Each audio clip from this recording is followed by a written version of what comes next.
Good evening, and thanks for joining tonight's TI Technology webinar hosted by Texas Instruments, where tonight we're going to take a look at teaching rates of change from algebra all the way through calculus.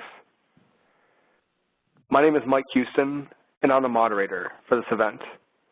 I teach algebra and calculus near Pittsburgh, where I use TI technology to make tough-to-teach, tough-to-learn concepts accessible to all my students. I'm really excited to be joined tonight by our two panelists, Vicki Carter and Corey Bobby. Vicki has been teaching high school math for 41 years and currently serves as the math department chairperson at West Florence High School. She is a former co-chair of the AP Calculus Development Committee and served as an exam leader at the AP Calculus reading in the summer of 2017.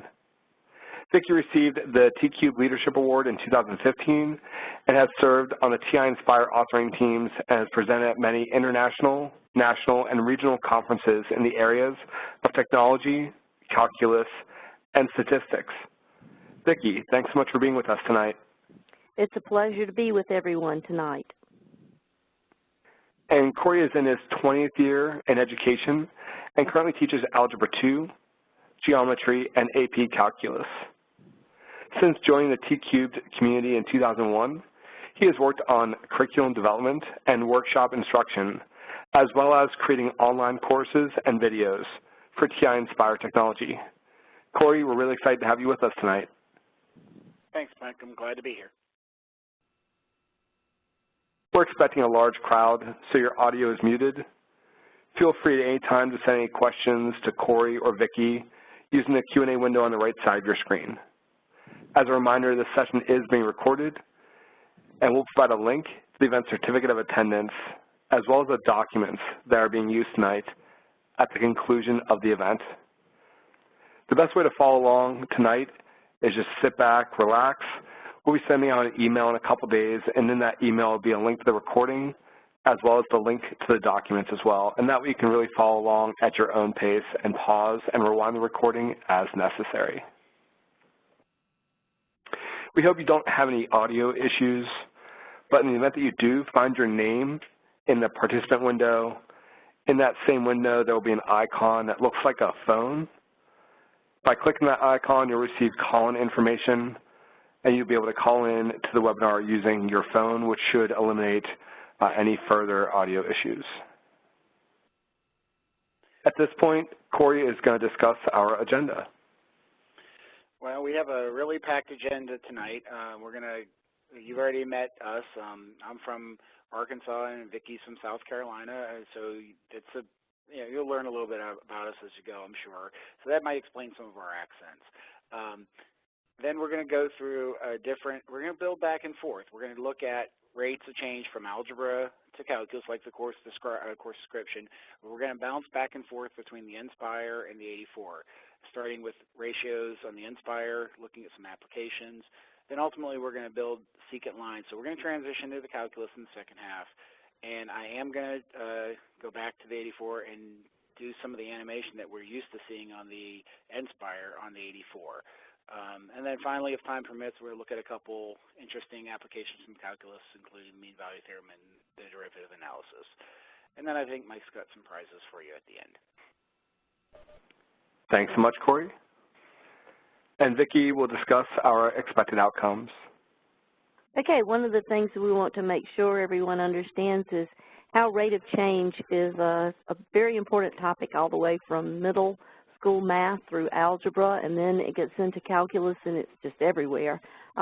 Students need to be able to relate that rate of change to numbers and graphs and equations, and of course the TI technology of both the 84 and the Nspire are an excellent way to do that.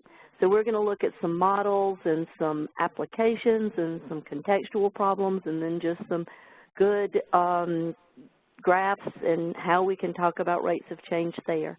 Hopefully, what we do tonight will enhance both your and your students' understanding of what they need to be able to do with rate of change and vocabulary and things that you can do in your classroom from middle school all the way to calculus. Vicki, thanks so much. Corey, it's all yours. Feel free to share your screen. Okay, let me change over to presenting, and hopefully you're now seeing my PowerPoint. Can you confirm that? Everybody cool? Yep, looks good. Okay, great. We're not going to jump fully into the show mode of the PowerPoint. We're just going to walk through. As mentioned in the introduction, Vicki has served as exam leader, so she really was in the development of the most recent calculus description. So I'm going to kind of be her little PowerPoint monkey boy while she talks you through this. Okay, so one of the things that everyone needs to be aware of, whether you teach algebra, middle school math, or all the way to calculus, is that there's a fairly new document that is called the Course and Exam Description. So Corey, if you'll go to the next page, that basically tells the calculus teacher what they need to teach and not how they need to teach, but things that they need to consider in their teaching of the various topics. So within that framework, we have the sort of the outline that gives the learning objectives, and that outline is, it's actually called the framework, but it's broken into 4 big ideas, and the first one is limits, and of course there are rates of change everywhere in limits, and then there's derivatives. Again, we have rates of change because that's basically what a derivative is, an instantaneous rate of change. And then we have big idea 3, which are integrals and the fundamental theorem of calculus, and many times we build that idea of the Riemann sums on perhaps a velocity function that we're looking at, the graph, and that's a rate of change. And then the 4th one is sort of that series topic in BC, so we don't see much rates there. But I just wanted to mention that to you so that you're aware of it. Go ahead, Corey. Okay. So in this course and exam description, there are a group of what we call impacts, which are mathematical practices for AP Calculus. We're going to kind of focus on 2 of them tonight. One of them is connecting concepts, because obviously we need to connect graphs and algebraic processes and conceptual, like contextual and conceptual learning together, and so we're going to think about that. And then if you'll go to the next screen, we're also going to connect multiple representations. So a verbal description, perhaps a table, perhaps a graph, different things that we would look at there. Okay? And these are things that obviously are very well supported with TI technology, these 2 in particular. Yes, these definitely are. And so technology is actually embedded through all of those impacts. All right, so let's look at impact 2 for just a second. So go to the next screen, Corey. So one of the things that we'd like for teachers to consider is, where do students have an opportunity to connect concepts before they get to calculus? And obviously it needs to happen all the way through their middle grades and high school math classes. Think about how you connect a concept through visual representations. You might not even be using technology, but of course technology is an excellent tool for doing that. We compare rates of change in tables and graphs and equations. We look at proportional relationships, and we're actually going to discuss that in the first activity that we will look at on the TI-Nspire. So this idea of proportional relationships to unit rates, and then making that connection that when a teacher is discussing a rate of change in the classroom, they're talking about slope or vice versa, and making sure that students understand that. Then, of course, once they get to calculus, now we have to make that differentiation between what is an instantaneous rate of change versus an average rate of change. How are they connected? Look at those symbols at the bottom. What's the difference in the difference quotient you see at on the left and the limit as x approaches a of that difference quotient? And so a lot of those kinds of things are what we have to concentrate on in calculus and develop that conceptual understanding. And if students have had an opportunity prior to calculus to talk about rates of change as slopes and vice versa, it will help so much. Okay, so then let's look at connecting multiple representations. So before calculus, obviously, you've got the opportunity in the math classes to connect tables and graphs and symbolic representations of functions, and then develop concepts with these different tools. for instance, developing or identifying mathematical characteristics of functions in the various representations that they may have, extracting and interpreting mathematical content from a presentation of any sort of a function, and constructing one representation from another. So all of these are opportunities before calculus to develop these multiple representations and help kids make connections. Then, of course, in calculus, and this is one activity we may not get to tonight, but it's an excellent one. It's derivative analysis, and the student is basically looking at the graph of a function, and they're making these connections between the words that a rate of change is positive, and they see a tangent line that has a positive slope, and just those connections that they need to be able to do in calculus. So that's all we kind of wanted to present, just sort of a preview of where we're coming from and why we want to help teachers and students develop this idea of rates of change prior to calculus. All right, Corey, let's look at our first activity. Okay, I'll get out of that and jump into my Nspire software. We're going to start with connecting ratios and equations, and you may have seen this from one of the documents from the building concepts documents. This is relatively new. So anyway, here we go. We'll start with, it gives you a few instructions, and then it lets us set a unit rate here. So I can move this point around.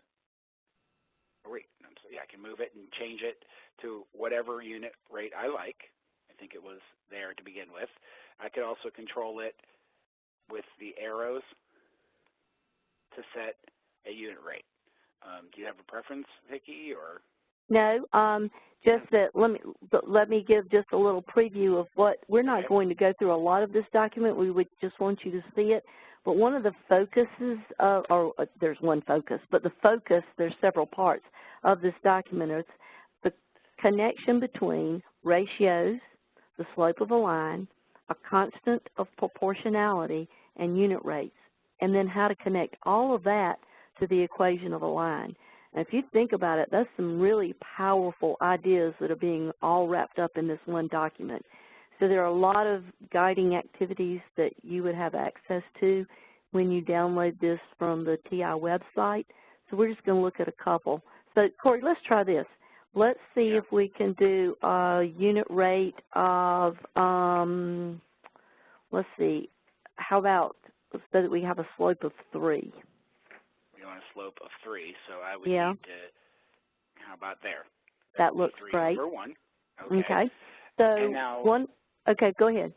No, I was going to say, for just the operational, you can set your unit rate and then you lock it in by pressing enter or clicking the enter button on the screen. Just technical. So you want me to do that? Yeah. Okay. So now what do I do? Well, so one of the things that the students might be asked is to think of what the next ordered pair would be, or the next 2 ordered pairs would be. And perhaps the students are sitting in small groups or pairs, and they would speculate or think about or talk about what the next 2 points would be, and then they can generate those with the arrow bars. So let's see if we can generate those. I think if you use the little, there you go. Yep. And there I we can go. generate it. And there we go. There's our first one. And you could have the kids do this on paper before, or do this and then later on give them a different number. And this is an easier one because we started with a nice number with nice numbers instead of that icky 3 halves that I had at the very beginning. So yes, and it makes it a little easier for the kids to think about what the next ordered pairs would be. And so in the document, it points to the fact that we would call this a well, we have a rate of change. We could call it the slope of the line. We could make a connection to the equation that's up above the little T-chart. And if you notice, that is color coordinated to the green vertical change over the blue horizontal change. And it also points out that we are looking at a constant of proportionality here. And so just a lot of good, strong vocabulary that the students can have and and talk about, and the teacher can communicate with the students. And I think it would really build some great ideas with students if they had an opportunity to use a document such as this. Okay, and just for those of you who may never seen this before, you can reset it, and then it goes back to the initial and the state of the document, and I could lock it in here. Now it's a little bit harder for a student to just rise 3, run 1, or whatever, you know, they'll try to speculate by using the arrows. They have to, now, if I go a unit rate of 1, I have to go up 3.5. So it does help them, it scaffolds them with some of the math, even when the numbers are not as pleasant to work with. Okay? Okay, and there's a lot more to this. Yeah, I think, yeah. And there's a lot more to this document, so there's a lot of things that you can show. So that you can make comparisons here, that this slope triangle on the left and the slope triangle on the right are essentially the same, but they are represented in different ways, and so you can show how this can actually happen. So it's really, really neat how you can work with this. It's interesting to me, what would you call the one on the left here? Kids, and then over here, this is our unit rate, and this is what more traditionally we think of as a rate. So, or a slope. Or a slope. Yeah, slope. I mean, I used the wrong word. But this is the unit rate versus a slope also. I think it's interesting. We end up at some of the same number. I didn't go on far enough on the one on the left to see, but I got the unit rate increasing the x values by 1. Here, the slope would rise by 2, like we would maybe in an Algebra 1 classroom. So yes, I think that pretty powerful document, and you can set this and enter and activate it in a similar manner. And these documents are available on the TI website, so they're free for you to use in your classroom. Okay. All right, Corey, I think that's pretty good. Okay, that's good for that one? Yeah, I think so. So we're going to move. Okay, let's talk about, the next one we want to talk about is an activity from, this is from Math-Inspired, I think, right? Yeah. Yes. And this is rate of change document. You can find this on the Math-Inspired website. And this is the document doesn't, the Nspire document isn't as guided as the other one. It has a problem here where we have, you are downloading songs, and it's taking you 10 minutes to download the first song. Now you found the right search site, and then you realize you can download 3 songs every 2 minutes. So it does kind of dovetail with what we were looking at a minute ago. And we want to figure out what this might be graphically. The difference now is we have a y-intercept in the big difference. So here's what the document looks like. And really, it's a pretty simple document. It begins with a free-floating point out on space here. So I need to figure out where to put this point, or put my first point, based on the text of the student document. So where do I need to put my first point? So we are thinking about 10 minutes and 1 song. So we need to think about what our axes represent there. So we have minutes. Boy, is it great that there's minutes and number of songs. It's, there are lots of application problems throughout the AP exam, and I get in arguments about slope having units a lot of times with other teachers. They think slope is rise over run. They don't think about rate of change of items. So where it was 10 minutes for 1 song, this is where I want my first point to be, right? Correct. And so, correct. So if you are familiar, if you're not familiar with this document, what it tells you to do, I opened the wrong one. Sorry. Let me find the right one. Here it is.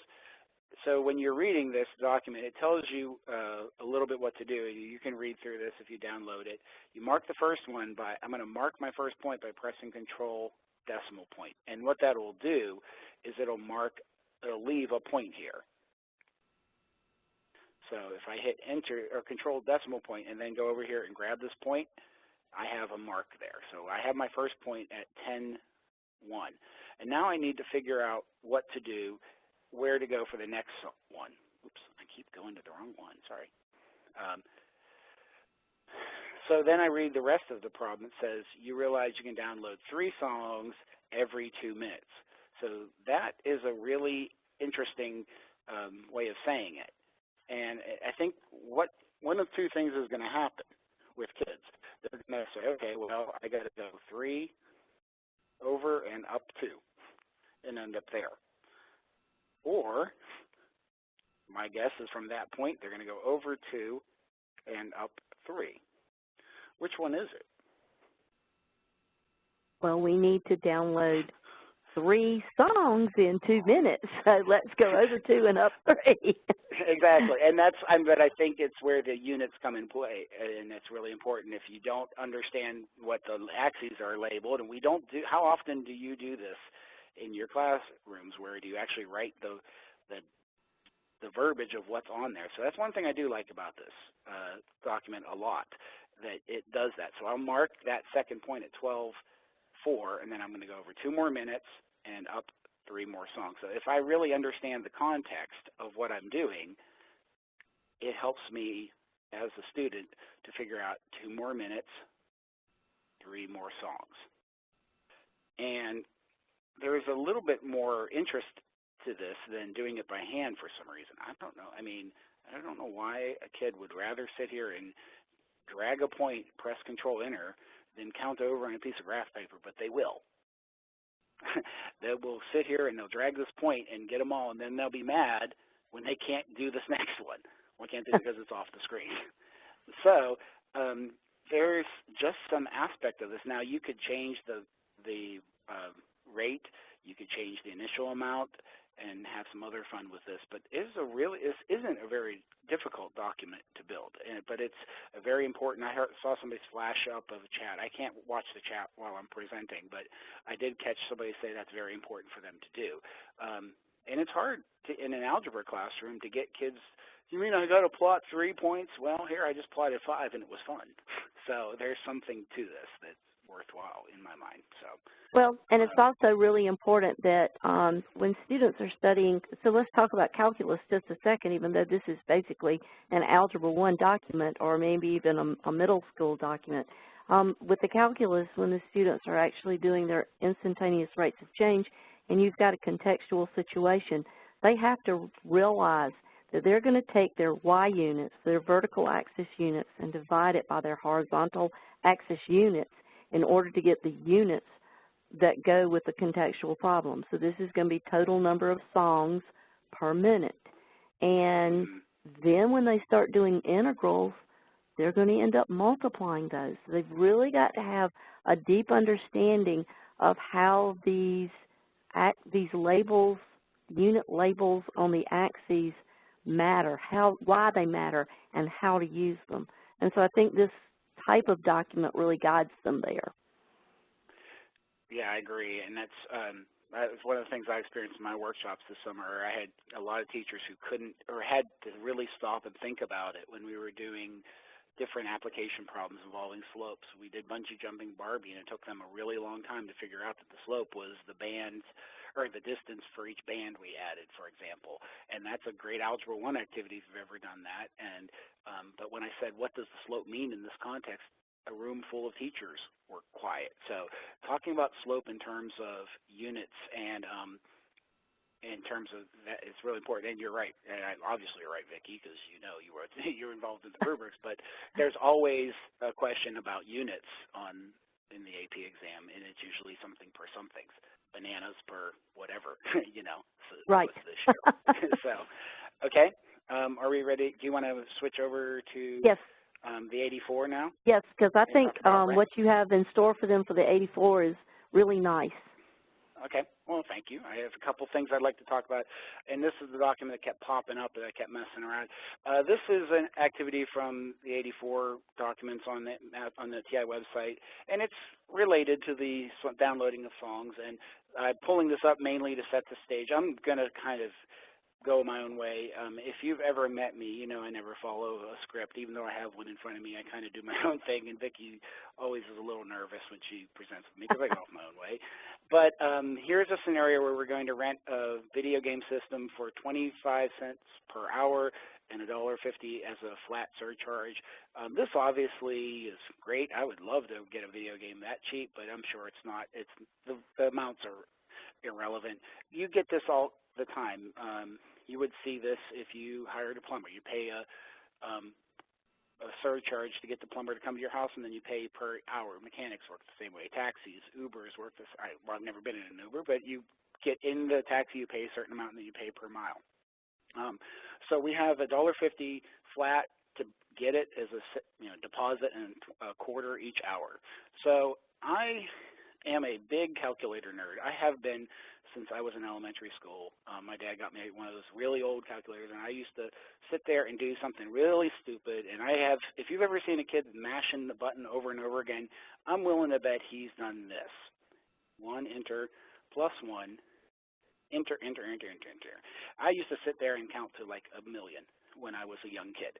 And I finally figured out how to use my weirdness as a math feature. So what I'm going to do is I'm going to start with $1.50. That's my flat fee. And then for each hour after that, I'm going to add 0.25. And I don't know, maybe you've all done this before, but and I show this to kids. I'll get kids sitting there, and they'll sit there and press enter, enter, enter like 500,000 times. And they'll say, oh, it ends up being $42,000 or whatever. And that's great, but how many hours was that? Uh-oh, I'm lost. Okay? But you can see my rate going up by 25 cents each time, and we know this. But I saw this trick a couple years ago. It's kind of the way to add a counter to that. So I'm going to actually, if you don't really have to make a big deal with this with kids, but I'm going to kind of create a list. And a list is created with braces. So I start with 0, comma, my initial deposit. And I'm putting them in braces. I don't have to tell kids that actually makes it into a list. In the calculator's memory, that makes it into a list. And I'm making use of when I press enter, it stores it in there as the answer. And I've got that set in my calculator. So what I want to do is add 1 to the first space and 25 cents to the second space. So I'm going to set it up like this, and I'm going to have the nice thing when I would just hit an operation before, it would add to the number that was in the previous spot. That's kind of intuitive, but here I got to tell it there's 2 parts of this answer. So I need to say second answer, what's in the first spot? And then comma, oops, sorry, I want to add 1 to that.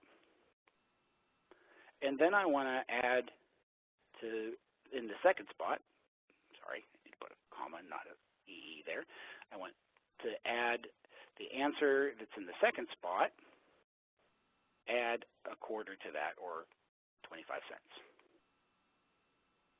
And if I hit enter now, after 1 hour, my bill would be $1.75. Now, the math is pretty simple here, but if I was dealing with a plumber in different rates, I could do this pretty easily. In 2 hours, it would be $2. And then if I go crazy, I can go down and see what it would be if I would rent it for 50 hours or whatever. This is a game marathon, a 2-day game marathon. It only cost me $13.50. Book me for that, baby. That's a great price for a couple of days of video games. Okay, but I always like to try to give a little trick that somebody may never have seen before, and maybe some of you have seen this sequence or this list added way, but that gives me, and it kind of sets them up as ordered pairs. So I'm really doing a numeric, and I've done this with kids younger than algebra students, but I think there's still power even for upper level students because it's setting it up like an order pair, which sets us right into a table. Okay. And I think that's great. That I really like this because I think the activity takes them straight into a table, but I just feel like they build the understanding of the problem with this technique before they go to a table, and it really helps them. Yeah, I love all the not every TI, I can't say that, I would be lying, but I love a lot, almost all the TI. I love a lot of the stuff, but there are times I always say, oh, why don't I do this? Because I didn't write this activity, but I'm taking an activity and making it my own. And you have all done that same thing. So there's a little twist to it that you can add to it. And yeah, Vicky's right. It tells you, it has you to do some calculations on home screen, then plug some numbers into a list, and ultimately to make a scatter plot of it. Which we can all do that. I mean, so this is a really neat way, and you know, we think sometimes that's a younger level student kind of thing, but I do think it's important for older students to look at this and then figure out, what does the slope mean, what does the y-intercept mean in the context of this problem. And that doesn't just help the AP Calculus teachers, that helps AP Stats teachers. They always have to talk about slope in the context of a problem in AP Statistics as well. So I think. Thank you, Corey. That was great. Okay, I think that was a good stopping point there. Yeah, and just to let you know, in the chat window, they're very interested and love that technique that you showed them. So very Yay. Good. Okay, thank you very much, everybody. All right. So I guess we're going to transition to some calculus because now it's 7:30. We're 30 minutes in. Yep. So, okay. So let's start.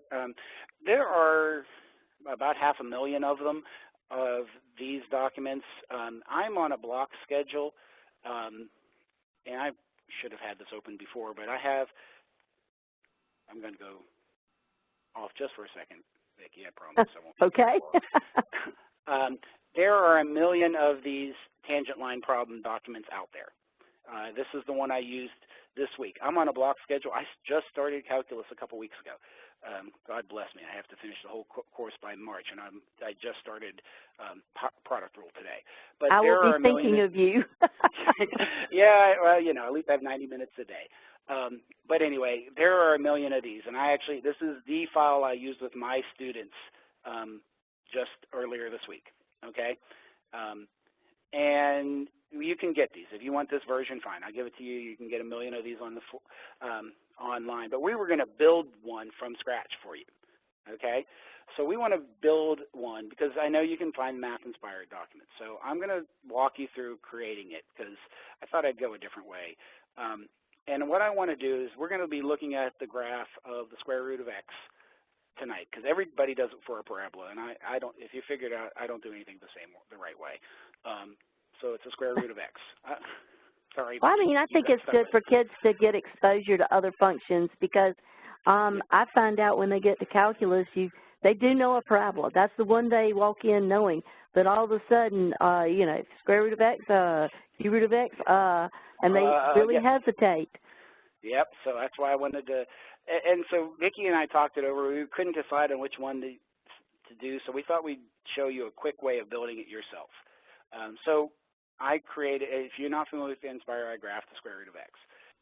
I love changing the window on the window, so I'm going to use it right here. I'm going to do -0.1, and then I'm going to go up to, I think I went to 4, out to 5, and -0.1. 0.1. Okay, now I have a good graph, and I'm going to make my, what I'm going to do is, we have the graph of square root of x primarily in the first quadrant. I want to put a point at 1, 1. So the way we do that is press menu and trace and do graph trace. It's like pressing trace on the 84. And I can trace along manually, or I can just click 1 and it'll snap to the point 1, 1. So when you're tracing on an Nspire, if you hit enter, it drops a point at that point. So I have the point 1, 1 on my parabola. And if I hit escape, I get out of the trace mode. Everything is animated. Like you saw me slide this. It's great to use my mouse because I am comfortable with my mouse. I can move this point if I wanted to, and I could move this point at this point, but I don't want this point to float. I want this point to be locked in here. So one of the things, if you're not an avid author, if you want something to not move, you need to get it to stay put. And the way you do that is you would right-click on it, and I'm a Mac person, so I'll use a 2-finger click. And if I choose pin, that sticks a pin in that point, and I can't move it. I want that point to fix. That's the point I want to try to build a tangent line on. And then I need another point on this graph. So I'm going to go to Geometry to make that happen. So Menu, Geometry, Point and Line, and do Point On. Drop a point somewhere on this graph. And this one I do want to move. Okay? So I've got my free-floating point, and I can move this away a little bit. Then all I need to do is drop a line over those two. So with geometry tools, I can put a line over top of those 2 points. Okay, so one of the things, while Corey's doing that, one of the things that's so important is vocabulary in your mathematics class. And so when we create this line that's through those 2 points, we need to talk about it being a secant line. And our goal then is to see if we can find a tangent line, and we're obviously going to be talking about the slopes of the secant line and tangent line at the point 1, 1. And so Corey has built a secant line. Okay. And what's the only thing I need to know about that line? I need a slope, so let's measure and find the slope. Okay, and we can do that with geometry. If you're not comfortable with the geometry features, there's lots of videos and trainings on that, but I would go to geometry, measurement, and there's my slope, and I want to measure the slope. So I have a visual of that slope up here, and there's other things I can do to make this prettier. That's really what happens on the Math-Inspired website, but now I can drag this point, and it's like the one that I had in my classroom that was all fancy-like. And what's happening to this secant line as I drag these 2 points closer and closer to each other? Now, I don't know what your thoughts are about, oh, look what happened. Okay, and then I can go the other way. I don't know if there's value in students building this or not in my classroom because I only have 4 months to teach the entire AP calculus curriculum. I don't have my kids build this because I have to teach them a lot.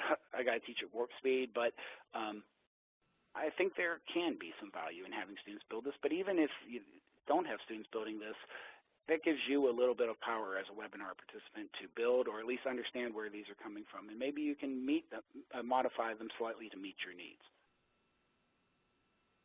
Okay. So other thoughts or questions about anything you want me to do with that, Vicki? Well, there is one little thing that popped up on the chat. I think it's a question about calling this a parabola. I don't think Corey called it a parabola. I think we were talking about the fact that everybody always seems to do this with a parabola, and we wanted to do it with a square root function.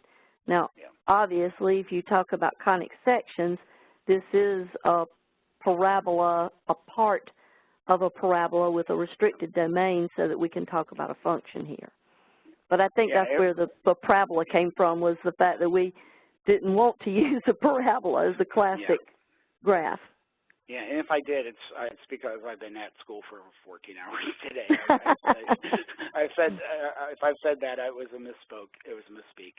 It's definitely a square root graph, but we could have done this with an exponential. We could have done this with any function, any differentiable function. But I chose square root just because it actually happened to be the one I was playing with when I did the 84 activity first. So yeah, and there's so many things that you can do with this, and as Corey said, there's so many activities out there. You could actually, with the Inspire, you could look at various slopes of secant lines and sort of build that idea of if the point is getting, the floating point is getting closer to 1, 1, kind of that idea of a limit, which is what is building the slope of the tangent line. And, you know, there's a lot of different things that you can do. But I think sometimes it's really good for the kids to see the power of what they can do with a calculator, and it's very simple and very quick. And obviously I just changed it to a parabola because of the things you mentioned, Vicki, and what came up in the chat. Yeah. I didn't know if this was going to work. I just took a wild guess. I had to change my window, but I changed the function, and my tangent line is still right there. Yeah, or your secant line's right there that will. I mean, my secant line. Yeah, start looking. Yeah. So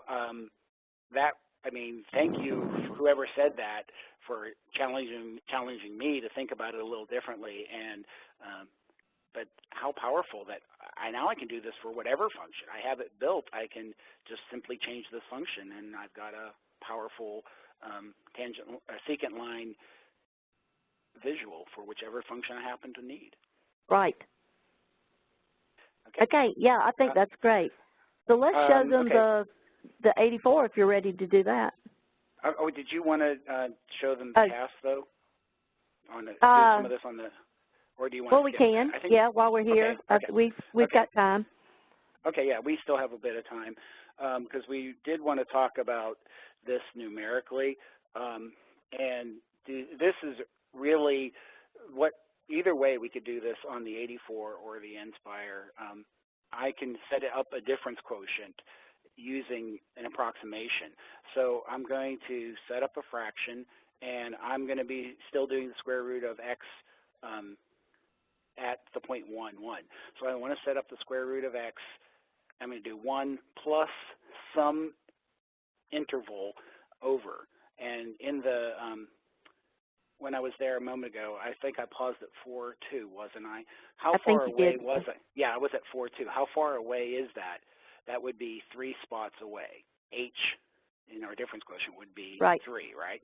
So it would be 1 plus h. In this case, I'm going to start with 3, which I know is far away, but I like to start and see the pattern happening. And then I would do 1 plus 3 minus 1. Now, I think and I did this the other night when we were talking. I just put 3 down in the bottom, and then Mike and Vicki were like, oh, no, Corey, you need to put 1 plus 3 minus 1. And you corrected me, Vicki, and you're right. I admit, a lot of times we take those ones and subtract them before we write this down. I don't in my classroom. I write it out like this because I can see y minus y over x minus x, or I can see the slope in the difference quotient form. Now Now we want to ask: is that a good approximation at x equals 1? And they'll say, no, that's terrible. Well, it's not that far off, but that's 3 spaces away. What would I need to do to get better? Let's get a little closer. Let's get a little closer, because 3 is not very close. So what's closer than 3? 2. 2. So let's change those 3s to 2s. And you can do this really, now this is CAS. I would need to need to change that to a decimal point, and now I'll get a decimal, okay? And then I can go up here, and closer than 2 would be 1. So change that to 1.5. 1.5. So I'm going to go quicker to 0.5, 0.5. Oh, okay. Yeah, I would have put 1 in there, and I can see this begin to approach the value we're expecting, which would be 1/2. And if I keep getting closer and closer, I can see it happening. And we all do that. And we can do that on the 84 versus the Nspire. But we did want to show you the value of. So let's do one more little thing real quick. Let's do our limit. Sorry. Yeah, do your limit. Okay, so I could do my limit of it. So I want to do the limit as h approaches 0. No, 0. Till it's late. So I would do the square root of 1 plus h minus the square root of 1. And I could do the symmetric difference quotient, or either way, if I really wanted to here. I didn't think about that. But now I can use the CAS functionality to verify that limit. And we could then verify that algebraically. So go ahead, Vicki. What were you going to? That was it. That was what I wanted you to do. Oh, you wanted me to do that? Okay. So I would love to see the kids verify this with algebra as well, maybe without the CAS. But okay. All right. So you want me to go to the 84 now? Yes, let's do that, because I think that's a great little activity for the 84 user. Okay, so I love the CAS, and I was at a school that had Nspire CAS a few years ago, but my wife was at a different school that still had 84s, and I wanted to teach my wife a lot, so I left the other school and went to a school that was all 84s. So now I'm kind of adapting to 84s. I have the Nspire software and use that for presentation, but I really wanted a way to make the 84 do some of the animation, and I figured it out. Here's that same graph, and if I arrow a little bit here, I can make for the value of A, and you can see up here I have the difference quotient set up for this, and I have the blue secant line approaching the tangent line. I have that same visual. Now, the only flaw with this is it runs pretty slow on the handheld. I'm running it on SmartView. I want to caution you right now, if you like this, it's really cool on your smartboard. It's a little slower, it's a lot slower on the handheld. It works, but it has to be a CE, okay? It has to be the colors. So what am I doing here? What am I using to make the secant line approach the tangent line? And notice when I get to 0, it goes away. So that's actually pretty powerful. I'm using transformation graphing. On the new 84 CE updates, you are able to transform 2 functions and graph a static function. So I have the square root of x, and I built the difference quotient as my slope. You can see the square root of 1 plus a minus 1, all divided by a. That's the difference quotient for the square root function. That's 0.11. X minus 1 plus 1 is point slope form solved for y. I can't simplify this easily, so you do kind of got to walk kids through this, and the only other thing I did was I set it so that my steps were a little bit smaller than, under the settings here, I set my window. When you use transformation graphing, you actually need to set your steps, and I set my step. You could do it +1 or -1, but I started it. I made it into a 10th, and if you can see it, that if you'd make it a little bigger than that, like maybe 0.2 or 0.3, it might work a little faster on an 84. So anyway, I wanted you to see that same simulation can be done for those of you who live in an 84 world. In the files that will be sent to you, you can, using SmartView, you can save the state of your 84. So all of this is saved in the file that you will receive. Mike will send that or make that available to you afterwards. I think it's at this state where you can see it, and you can load this onto your computer in the CE version. You have to do the drop down to change between the different modes. In my classroom, I actually have 84 pluses, so I typically am in this version of the SmartView, but for this activity, I would switch over to here to show my kids this animation if I wanted to do it in this platform. So, okay? All right, and there is a question about if students are allowed to use the TI-Nspires on the SAT and ACT. So the TI-Nspire, just the regular TI-Nspire can be used on both, but the TI-Nspire CAS, which is what Corey was using, can only be used on the SAT or PSAT. That's correct. The AP exam obviously allows. Right, and obviously AP exam, yes. The AP exam, but for those of you who primarily, I'm from Arkansas, we are an ACT state, so primarily that's one of the reasons why very few schools have the CASs around here, because they're not allowed on the ACT.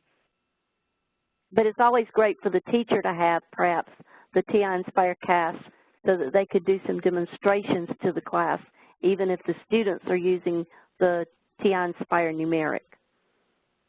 Yeah, I agree. I think you should have, and if you don't, you can use some form of CAS to make some beautiful illustrations. So. Yes. We have, I guess, 9 or 11 more minutes. Well, yeah, but remember we have to return it back. Yeah. We need to turn it back to Mike in about 5 yes, minutes. Yes, in about 5 minutes. So. Okay. So do you want to look at the mean value let's theorem? look at mean value theorem, yes, mean value theorem. Okay, so I'm going to let you tell about this, and I'll just do what you tell me to do. Okay, so basically we're going to look at the mean value theorem for derivatives. Corey and I both love this particular document, and one of the reasons I wanted to use it is because it pulls that vocabulary of what is a secant line, what is a tangent line, and what is their connection with the mean value theorem. So basically the mean value theorem says that if we have a continuous function over a closed interval, and then we're going to draw a secant line through the endpoints on that closed interval, and that if that function is continuous, that we're going to be guaranteed a tangent line that is parallel to that secant line. And so this document sort of helps students understand that and helps them make the connection to the fact that you do need to have a continuous function. It might be true if it's not continuous, but if it is continuous, it's definitely true. And so, Corey, let's look at the next page. Okay. And so here we have a nice continuous curve. You can see that we have endpoints of A and B, and that green dotted line is our secant line. So the students are asked to visualize mentally if they can think of a tangent line that would be parallel to that secant line. So basically the mathematics behind it is that we're saying that the derivative at some point between A and B is equal to the slope or the difference quotient, the slope through the endpoints. And so the student should say, yes, there are some places I can see it. And then if Corey will go click on the arrow that's up in the upper left, it will show them the three, and it's the theorem promises at least one. It doesn't say how many it's going to be. So in this case, we have 3 places where the tangent line is parallel to the secant line. If we move either A or B, some of that may change a little bit. Oops, sorry. Oops. There we go. There you go. And okay, so we got another one. Yeah, depending on where you put A and B, that will determine how many secant lines you might get. It doesn't say there is a certain number, but there is at least one. So even if I go here, I'm still going to get 1. Great. Okay. Okay. So next, let's look at the next. Yeah.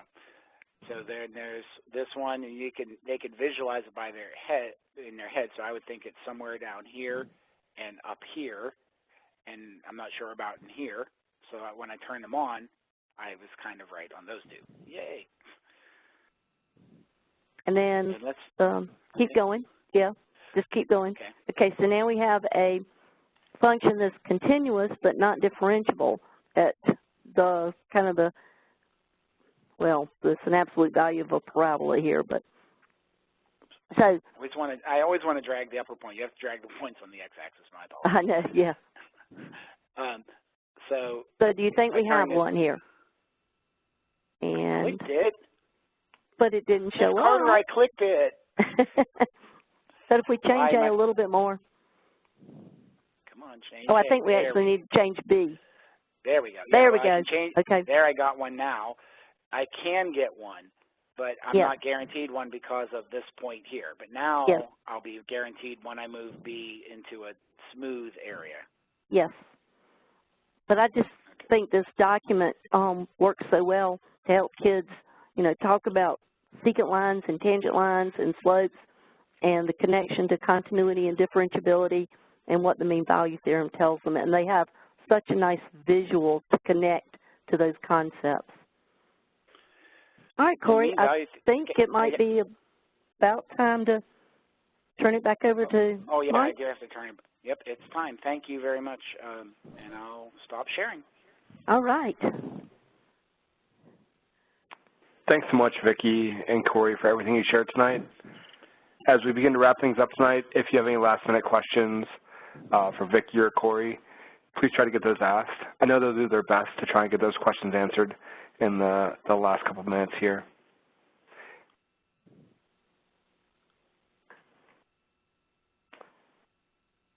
I do want to share some information that's available on our website.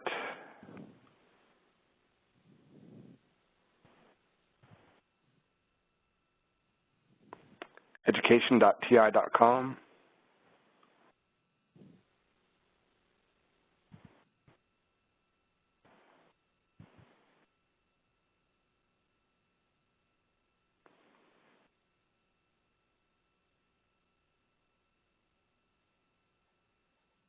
We had a few people asking about information on grants. And if you're at our website,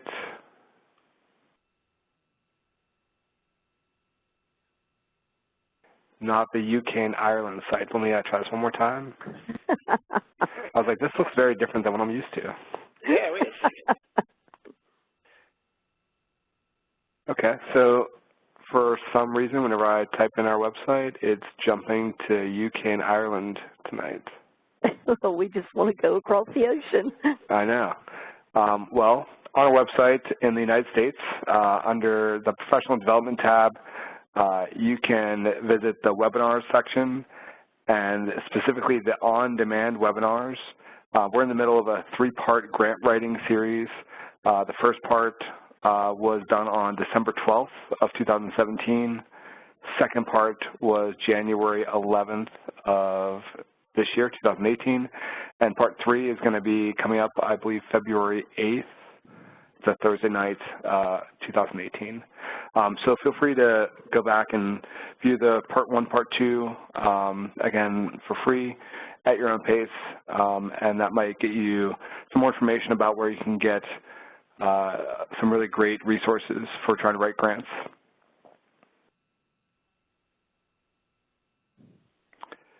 We're really excited that this year's T-Cubed International Conference is coming to San Antonio, and it's coming up quick, just a few weeks away in early March.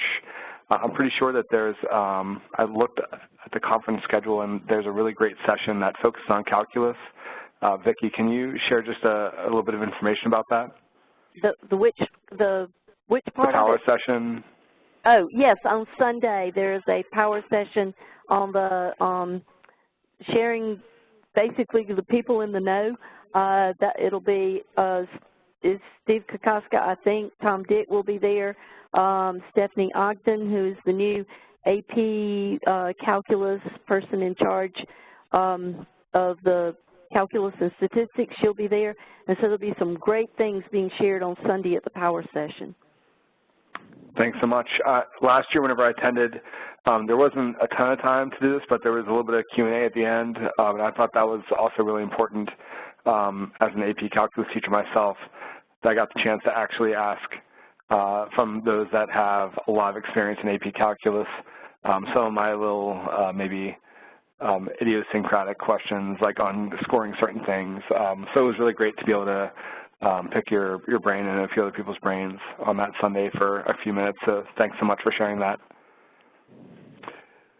So we hope to see everyone at the T-Cubed International Conference, and as Corey mentioned earlier tonight, we're giving away to one lucky winner conference registration for 2, and tonight's lucky winner is Maria Riscala. So Maria, congratulations. We'll be sending out an email to you in a couple days to give you a little more information, but we certainly hope to see Maria as well as everyone else at the T-Cubed International Conference, and hopefully at the AP Calculus Power Session on that Sunday. When you leave the webinar, a brief survey will automatically appear in your browser.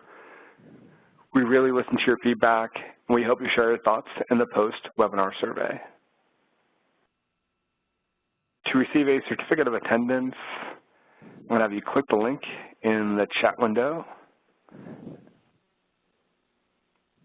And also listed is a link for the documents that were used tonight by Corey and Vicki. If those links aren't working for any reason or there's a problem, hang tight. You'll automatically get a follow-up email in a couple of days. And again, that follow-up email will contain a link to the recording. That way you can go back and review this at your own pace, a link to the documents, as well as a link to the certificate. And if you're watching this on demand, go ahead and copy that link into your favorite browser to receive your certificate. Thanks so much, Vicki and Corey, for everything you shared tonight. We had a lot of great comments and questions in the chat window and the Q&A, so thanks again for everything you shared. Thank you. Enjoyed it. And thanks again, everyone, and we hope to see you back online next week. Have a great night.